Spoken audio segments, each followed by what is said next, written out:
Alors donc, il y a les droits du sol et les droits du sang, mais il y a aussi la dialectique entre l'espace et le temps.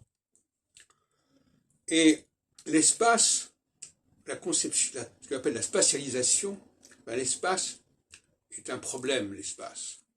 Parce que dans un même espace, on peut avoir des gens très différents. Et donc, c'est l'horizontalité, si on peut dire.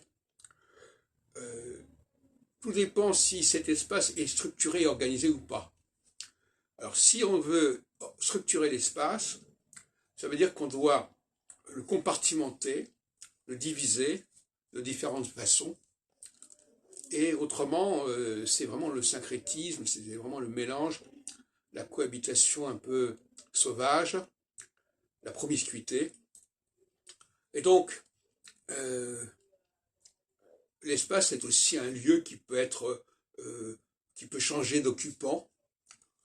Donc c'est pas un critère l'espace. On peut très bien à un moment donné être dans un certain espace et à un moment d'un autre espace.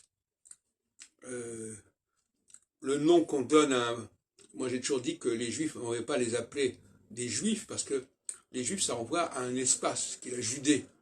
Donc ça ne définit pas la population. Dans un même espace, il peut y avoir des populations très différentes. Donc se définir par rapport à cet espace-là, c'est un petit peu aberrant.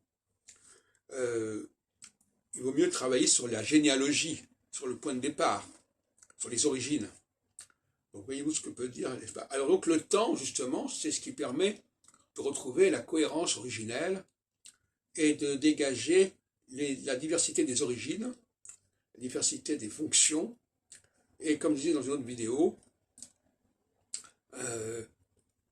il faut arriver à ce que cet espace ait une valeur ergonomique, c'est-à-dire qu'il fonctionne, et que chaque groupe ait un rôle à jouer particulier, aussi bien vers le haut que vers le bas, et non pas qu'on mette tout en vrac.